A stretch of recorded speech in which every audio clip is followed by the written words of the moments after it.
উত্তৰ অভয়াপুৰী সমষ্টিৰ বিধায়ক আব্দুল বাতিন খন্দাকাৰে ৰঙাপানী গাঁও পঞ্চায়তত ৬টাকৈ কামৰ আধাৰশিলা স্থাপন কৰাত স্থানীয় লোকে সন্তুষ্টি প্ৰকাশ কৰিছে।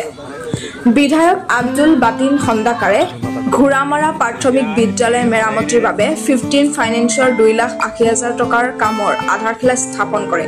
তাৰ পিছতে বঙাইগাঁও বৰপেটা কলেজত বিধায়ক উন্নয়ন পুঁজিৰ 3 লাখ টকা ব্যয়েৰে নিৰ্মাণ কৰিবলগীয়া দেৱালৰ কামৰ আধাৰশিলা স্থাপন কৰে।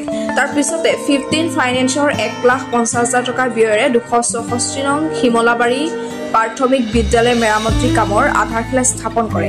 একে বৰ্ষই একে আঁচনিৰে 882 নং নাৰাৰভিটা ভাৰতীশ্বৰ প্ৰাথমিক বিদ্যালয় মেৰামতিৰ বাবে আবণ্টিত 1,50,000 টকাৰ কামৰ আধাৰশিলা স্থাপন কৰে। একে বৰ্ষই একে আঁচনিৰ ৰঙাপানী কমিউনিটি হলৰ চেনিটাৰী ব্লকৰ বাবে আবণ্টিত 3 লাখ টকাৰ কামৰ আধাৰশিলা স্থাপন কৰে। আনকি প্ৰায় 25 লাখ টকা ব্যয়েৰে নিৰ্মাণ কৰা মডেল অংগনবাদী কেন্দ্ৰৰ গৃহৰ শুভাৰম্ভ কৰে। ৰঙাপানী কমিউনিটি হলত স্থানীয় ৰাইজৰ লগত আলোচনাত মিলিত হয় বিধায়ক আব্দুল বাতিন খন্দাকাৰে। আনহাতে আইনডিৰ খহনীয়া প্ৰতিৰোধৰ বাবে 336 কোটি টকাৰ কামৰ ধন শীঘ্ৰে মুকলি হ'ব বুলি প্ৰকাশ কৰে বিধায়কজনে। সমষ্টিৰ ৰঙাপানীত একমাত্ৰ আয়ুষ চিকিৎসালয় গৃহৰ কাম চলি থকাৰ লগতে ৰঙাপানী পৰমেশ্বৰ উচ্চতৰ মাধ্যমিক বিদ্যালয়ত নতুনকৈ নিৰ্মাণ কৰা 3 মহলীয়া গৃহৰ কাম প্ৰায় সম্পূৰ্ণ হৈছে বুলি কয়। বিধায়কজনে ৰঙাপানী গাঁও পঞ্চায়তত ইমান কাম কৰাৰ বাবে বিধায়কজনক স্থানীয় ৰাইজে প্ৰশংসা কৰাৰ লগতে ধন্যবাদ জনায়। আনহাতে বিগত 2 দিন জপেয়া গাঁও পঞ্চায়তত 6টা, চালাভিলা বাঘবাৰী গাঁও পঞ্চায়তত 2টাকৈ কামৰ আধাৰশিলা স্থাপন কৰি প্ৰশংসা লাভ কৰিবলৈ সক্ষম হৈছে। আমি ৰাঙাপানী গাঁও পঞ্চায়তত 5টা আঁচনিৰ আধাৰশিলা স্থাপন কৰা হ'ল আৰু এটা আঁচনিৰ দ্বাৰ মুকলি কৰা হ'ল। সেয়া হৈছে আমাৰ উচ্চ প্ৰাথমিক বিদ্যালয় 3খন, ঘোৰামাৰা, চিমলাবাৰী আৰু নাৰাৰভিটাত। সেই স্কুলবিলাকৰ মানে ঘৰৰ মানে স্কুল বিল্ডিঙৰ খুবেই দুৰৱস্থা, তাতে মানে ৰিপেয়াৰিঙৰ কৰাৰ কাৰণে বা এটাতো ক'বলগীয়া ৰিকনষ্ট্ৰাকশ্যন হ'ব। নদীত যা গৈছে অৰিজিনেল বিল্ডিংটো আৰু নতুনকৈ তাতে মানে এটা ঘৰ কৰাৰ কাৰণে পঞ্চদশ বিত্তীয় আয়োগৰ পৰা আমাৰ জিপি যিটো হেৰি আছে মানে শ্বেয়াৰ যিটো পায় আৰু তাৰ পৰা মানে আঁচনিকেইটা লোৱা হৈছিল। 15 পঞ্চদশ বিত্তীয় আয়োগ, মই অসমীয়াত কৈছোঁ আৰু কি। তো তাৰ পৰা হেৰি অনুদান আগবঢ়া হৈছে আৰু এইখিনিত আমাৰ পঞ্চায়তৰ সভানেত্ৰী বাইদেউৰো অৰিহণা আছে আৰু তেখেতৰ কাৰ্যকাল উকলি গ'ল। সেইকাৰণে মই ডাইৰেক্টলি আহিলোঁ, প্ৰত্যক্ষভাৱে আহিলোঁ। তো সেইখিনি কৰাৰ পিছত আমি আমাৰ BB কলেজ লাংলা, মানে যিটো BB কলেজটো হৈছে কি বঙাইগাঁও বৰপেটা কলেজ। তো মানে এটা অংশ বঙাইগাঁও জিলাত, এটা অংশ বৰপেটা জিলাত। তো বঙাইগাঁও জিলা প্ৰশ্নত আমি বাউণ্ডাৰী ৱালৰ কাৰণে বিধায়ক পুঁজিৰ ফালৰ পৰা 3 লাখ টকাৰ এটা অনুদান আগবঢ়ালোঁ। তাৰপিছত আমাৰ যিটো মডেল অংগনবাদী কেন্দ্ৰ আমাৰ চিমলাবাৰীত যিটো মানে ইতিমধ্যে কাম সম্পূৰ্ণ হৈছে, তো ল'ৰা ছোৱালীৰ পাঠদানৰ কাৰ্যসূচী আৰম্ভ কৰাৰ কাৰণে তাৰ দ্বাৰ মুকলি কৰা হ'ল। 25 লাখ টকীয়া আঁচনি সেইটো আছিলে। আৰু তাৰ শেষত আমি লাষ্টত ৰাঙাপানী যিটো কমিউনিটি চেণ্টাৰ, খুবেই গুৰুত্বপূৰ্ণ কমিউনিটি হল এটা আছে, কিন্তু ইয়াত মানে কোনো ধৰণৰ চেনিটাৰী ব্লক নাছিলে। পঞ্চদশ বিত্তীয় আয়োগৰ যিটো টাইট ফাণ্ড বুলি কয়, মানে ইয়াৰ অসমীয়া ঠিক কি হ'ব টাইট ফাণ্ডত ক'ব নোৱাৰিলে সংৰক্ষিত কৰে আৰু তাৰ পৰা চেনিটাৰী কাম কৰা সেই ফাণ্ডটো ইউজ কৰা হয়। আপুনি এই কমিউনিটি হলৰ লগত সংলগ্ন কৰি এটা চেনিটাৰী নিৰ্মাণৰ কাৰণে লাখ টকাৰ অনুদান আগবঢ়োৱা হৈছে। আজি এইখিনি কামে মানে আমাৰ কৰা হ'ল আৰু এনে সামগ্ৰিকভাৱে আমি ৰাঙাপানী জিপিত উল্লেখযোগ্য কাম হিচাপত খুব বেছি এটা কৰিব পৰা নাই, বহুত কামৰ প্ৰয়োজন, কিন্তু তথাপিও 2এটা উল্লেখ কৰিছোঁ। ইয়াত নতুনকৈ এটা আয়ুষ হস্পিটেল আমাৰ তৰফৰ পৰা প্ৰস্তাৱ আগবঢ়াই পেলাই চৰকাৰৰ পৰা মঞ্জুৰি লাভ কৰিছে আৰু কাম ইতিমধ্যে অগ্ৰসৰ হৈ পিলিং লেভেললৈকে আহি পাইছে। সেইটো মোটামুটি সেইটো প্ৰায় 25 লাখ টকাৰে আছিল।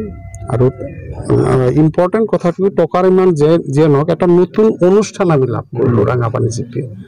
আয়ুষ চিকিৎসালয় যেটো সেই চিকিৎসালয়টো আমি নতুনকৈ লাভ কৰিলোঁ। আমাৰ উত্তৰ অয়পুৰী সমষ্টিত এটাই আহিছিলে আৰু সেইটো ৰাঙাপানীবাসীয়ে লাভ কৰিলে। তাৰ কাৰণে ৰাঙাপানী ৰাইজ নিশ্চয় উৎফুল্লিত হ'ব। ধন্যবাদ। তো শিক্ষা বিভাগ আমি PM হায়াৰ ছেকেণ্ডেৰী বুলি এটা উচ্চ শিক্ষা অনুষ্ঠান ইয়াত, তাতে আমি 1.5 কোটিমান টকাৰ এটা অনুদান আগবঢ়াইছিলোঁ সৰ্বশিক্ষাৰ ফালৰ পৰা। তাতেও কাম মোটামুটি 50% হৈ গৈছে, মানে 2টা ছাদ আছে বিল্ডিংটো, 2টা ছাদ কাষ্টিং কৰা হৈছে, বাকী কাম চলি আছে। আৰু আমাৰ যেনেকৈ আপোনাৰ স্বাস্থ্য শিক্ষা, তাৰ লগত লোক নিৰ্মাণ PWDৰ কাৰণে বহুত ৰাস্তাত পকীকৰণ কৰিবলগীয়া আছে। আমি PWD বিভাগৰ পৰা আমাৰ গাঁৱলীয়া ৰাস্তা প্ৰায় পকীকৰণ হোৱা নাই বুলি ক'লে হয়। PWD বিভাগৰ পৰা খুব কম হৈছে। আমাৰ যদি প্ৰায় 40 কিলোমিটাৰমান ৰাস্তাৰ কাম যদি আমি এইটো জিপিত কৰিব পাৰোঁ, তেহে পকী ৰাস্তা সম্পূৰ্ণ হ'ব। কিন্তু মই যোৱা বছৰ যিটো মানে এলোকেশ্যন পাইছিলোঁ লোক নিৰ্মাণ বিভাগৰ পৰা, তাৰ পৰা 1.5 কিলোমিটাৰমান কাম মানে ৰাস্তাৰ পকীকৰণৰ কাম চিমলাবাৰীত দিয়া হৈছে। মানে ষ্টেট হাইৱেৰ পৰা দক্ষিণ ফালে যিটো ৰাস্তা সোমাই গৈছে ৰেইনবো ডিভিশ্যনৰ পৰা সন্মুখেদি যিটো স্কুল গৈছে সেইটো দিয়া হৈছে, আমাৰ সীমালৈকে দিয়া হৈছে। আৰু ভোগদৰী যিখিনি আমাৰ মানে জিলাখনৰ সীমা সেইখিনিলৈকে দিয়া হৈছে। তো এইখিনি আপাতত কাম হাতত লোৱা হৈছে, যথেষ্টখিনি কৰাৰ চেষ্টা কৰা হৈছে। আৰু ইয়াত মই আজি আমাৰ ঘোঁৰামাৰা অঞ্চলত যিটো গৰাখহনীয়া অব্যাহত হৈ আছে আই নদীৰ, তাকো পৰিদৰ্শন কৰিলোঁ। আৰু আমি ইতিমধ্যে আপোনালোকে গমেই পায়, বঙাইগাঁও জিলাত আই নদীৰ গৰাখহনীয়াৰ যি তাণ্ডৱ চলে, হাজাৰ হাজাৰ মানুহ গৃহহীন হৈ পৰিছে। আমাৰ ঘোঁৰামাৰা ধলাগাছা অঞ্চলতো, বট্টাৰী অঞ্চলতো বহুত মানুহ গৃহহীন হৈছে, বহুত মানুহৰ মাটি বাৰী নদীৰ বুকুত যা গৈছে। সেই কথাৰ প্ৰতি গুৰুত্ব দি আমি 344 কোটি টকাৰ এটা আঁচনি ইতিমধ্যে প্ৰস্তুত কৰি অসম চৰকাৰৰ পৰা মানে দিল্লীলৈ লৈ যোৱাৰ কাৰণে, কেন্দ্ৰীয় চৰকাৰলৈ লৈ যোৱাৰ কাৰণে মানে প্ৰায় ফাইনেল ষ্টেজত আছে। আমি আশা কৰোঁ যে সেই আঁচনিটো আহিলে আমাৰ বঙাইগাঁওবাসী ৰাইজ, যিটো বঙাইগাঁৱৰ চকুলো বুলি ক'লেও ভুল নহ'ব, আই নদী যিয়ে সকলোৰে চকুলো বয়। যেনেকৈ চীনত আছিল হুৱাংহো নদী, চকুলো বুলি কৈছিলে চীনত, কিন্তু আজিকালি চুৱাংহো নদী সম্পদ হৈছে। ঠিক তেনেকৈ আই নদীৰ যদি আমি 344 কোটি টকাৰ আঁচনিটো ৰূপায়ণ কৰিব পাৰোঁ, তেতিয়াহ'লে আজিৰ তাৰিখত যি চকুলো আছে আই নদী, সেয়া সম্পদ লৈ ৰূপান্তৰ হ'ব। এতিয়া আমি চেষ্টা কৰিম। আৰু এইখিনি কথা উল্লেখ নকৰিলে আমাৰ ভুল হ'ব। মই ইতিমধ্যে এই 344 কোটি টকাৰ আঁচনিৰ কথা সন্মানীয় সাংসদ মহোদয়ক অৱগত কৰিছোঁ যে মই এনেকুৱা এটা আঁচনি গ্ৰহণ কৰাৰ কাৰণে আগবঢ়াই লৈ গৈ আছোঁ। তো দিল্লীত গ'লে আপুনি আমাক মানে আমাৰ কেনেকৈ কি কৰিব লাগে সহযোগ কৰিব। তেখেতে সহযোগ নাই, তেখেতে ক'লে যে একেবাৰে দিল্লীত অহাৰ লগে লগে তুমি আহি যাবা, আহিলে আমি দুয়োজনে একেলগে মিলি লগ লাগি জলসম্পদ বিভাগৰ মন্ত্ৰীক দেখা কৰি এইটো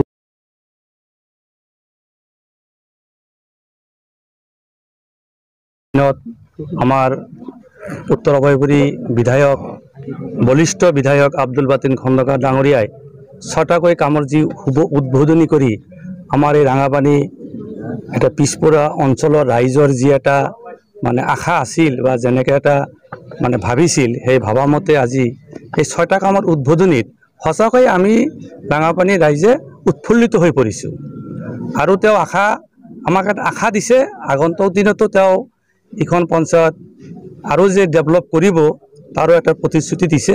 সেই প্ৰতিশ্ৰুতিখিনি হয়তো আমি পাই নথৈ আনন্দিত হৈছোঁ আৰু আমাৰ ৰাঙাপানী ৰাইজেও বহুত উৎফুল্লিত হৈছে। এইখিনিয়ে, ধন্যবাদ। আজি আমাৰ উত্তৰ অভয়পুৰী বিধানসভা সমষ্টিৰ বিধায়ক আব্দুল বাতিন খন্দকাৰ ডাঙৰীয়া আমাৰ মাত্ৰ 3 লাখ টকা, এই 3 লাখ টকাৰ জৰিয়তে হয়তো যথেষ্ট উপকৃত হ'ব। আৰ বিশেষকৈ আমাৰ 15 ফাইনেন্সৰ কেইবাটাও 5টামান কামৰ আধাৰশিলা তেখেত কৰি গ'ল, তেখেতক ধন্যবাদ জনাইছোঁ।